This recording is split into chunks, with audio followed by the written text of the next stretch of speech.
শিরদাঁড়া দিয়ে একটা ভয়ের স্রোত, ঠান্ডা স্রোত বয়ে নেমে যাবে সারা শরীরে।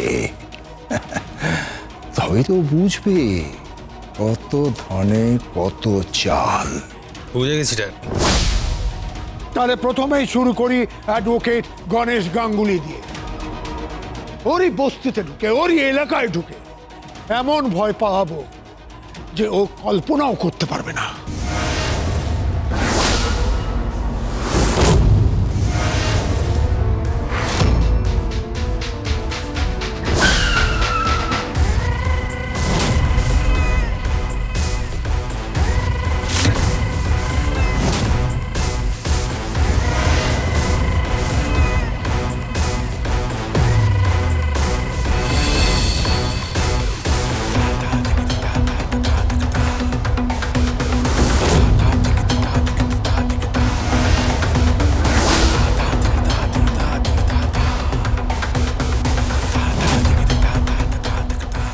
বাবা গণেশ গাঙ্গুলি।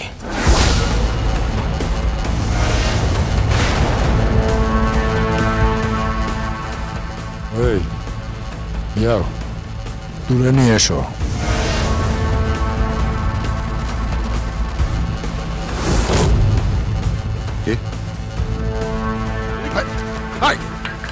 আরে কে তোমরা?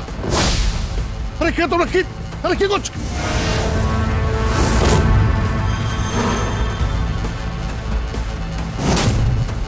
কি গণেশ গাঙ্গুলি? আমাকে চেনো তো? আমার নাম কিরণ কান্তি ব্যানার্জি। নামটা শুনেছ নিশ্চয়ই। আর আমার ছেলে কৃপান কান্তি ব্যানার্জি, একেও চেনেন তো? চিনবো না? খুব ভালো করেছি। একটা রাস্তার কীড়া, একটা রাস্তার পোকা, একটা রাস্তার কীট, একটা যে মেয়েদের সম্মান করতে জানে না। আর যেরকম বাবা মা শিক্ষা দিয়েছে। এই গণেশ গাঙ্গুলি, ভদ্রভাবে কথা বলো। তুমি আমার বাবা কিরণ কান্তি ব্যানার্জি। হ্যাঁ,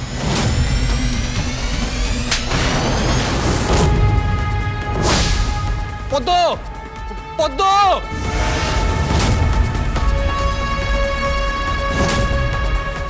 দেখুন সবাই, দেখুন এটা ঘুষখোর লোক। হ্যাঁ, ঘুষ খেয়েছিল, তারপর তার মক্কেলকে ফাঁসিয়ে দিয়েছে। একটা জালি লোক। হ্যাঁ, 20 বছর আগে। এই তন্ময়, কপিগুলো বের কর, সবাইকে দেখিয়ে দে।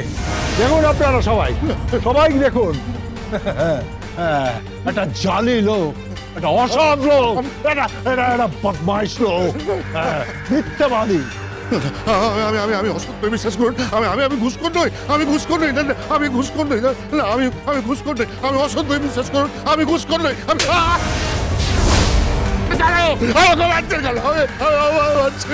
শুধু বাপ নয়, ওর মেয়েও ঘুষ খেয়েছিল। এই গণেশ গাঙ্গুলি, গয়না নিয়েছিলি? হ্যাঁ, ফ্ল্যাট নিয়েছিলি, গাড়ি নিয়েছিলি, কোর্টে গিয়ে খেলি কেন? হ্যাঁ, এই মারে কে?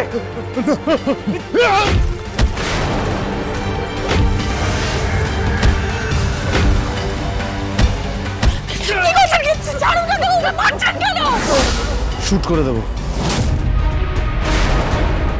তোকে আর গণেশ গাঙ্গুলিকে শুট করে দেবো। বস্তুতে আগুন জ্বালিয়ে দেবো। কৃপান কিরণ কান্তি ব্যানার্জির ছেলে, সেটেলমেন্ট হয়ে গেছে। তারপরেও পাল্টি খেয়েছো। গীতা কেন করে গেছিল? তোমার কি চাই? গাড়ি, বাড়ি, ফ্ল্যাট, গয়না, সব কিছু তোমার মেয়েকে অফার করেছিলাম। ক্যাশ চাই? হ্যাঁ, ক্যাশ। 1 লাখ, 2 লাখ, 5 লাখ।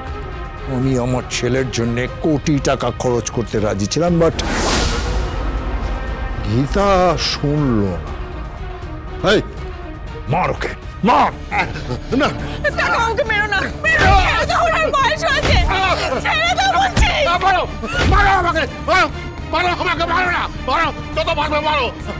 এই যে সব রাজনীতিবিদ, এরা শুধু ক্ষতি করে। হ্যাঁ, এরা শুধু ক্ষতি করে। আমরা নির্বাচন করে এদের ক্ষমতায় আনি, পাওয়ারে আনি, আর তারপরে এরা আমাদেরকে শেষ করে দেয়। আমার সঙ্গে পুরো বস্তি আছে, এই বল, এই সাপড়ি, এই রিকার বল, ধর, সবাইকে শুট করে দেবো, সবাইকে শুট করে দেবো, কেউ আগাবে না।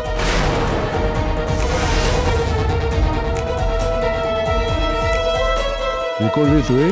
হ্যাঁ, কি করবি? তোর আজকাল খুব মুখ চলছে, তাই না?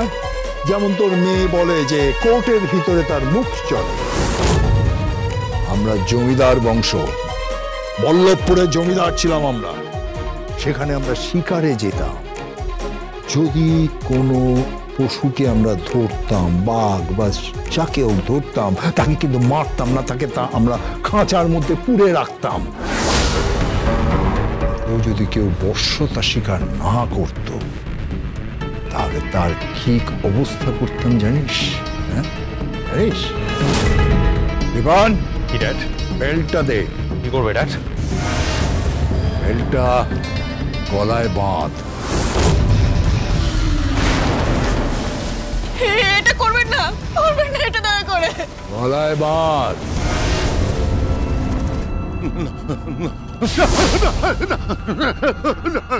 বিমান, বেল্টটা আটকা, কেউ এগোলে শুট করে দেবো।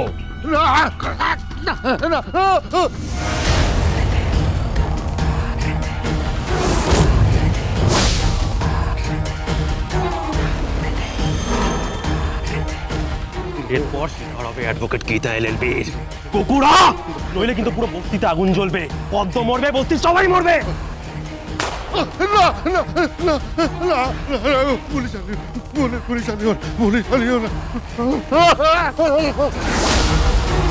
ডাক, কুকুরের মতো আওয়াজ কর, ডাক ডাক।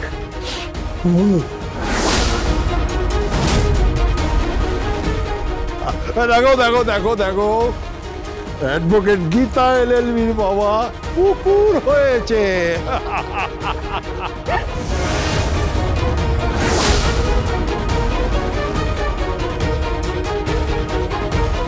এরকম করবেন না, এরকম করবেন না কাকাবাবু। অনেক মানি লোক, ওনার সম্মান আছে, সম্মান নিয়ে খেলা করবেন না, ছেলে খেলা করবেন না দয়া করে।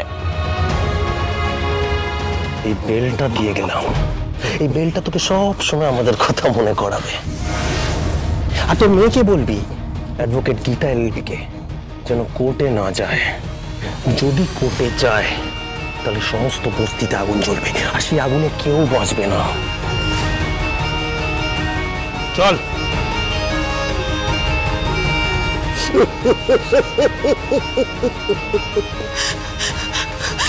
কাকু, কাকু এরকম করছো কেন? এরকম করতে কেন কাকাবাবু? ওরা সব চলে গেছে। হ্যাঁ, ওরা সবাই চলে গেছে।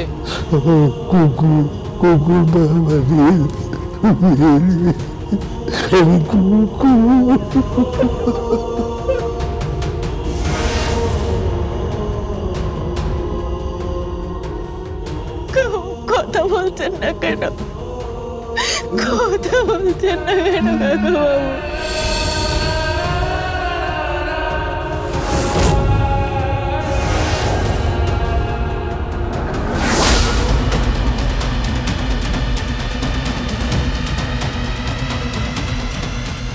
এত ভিড় কেন?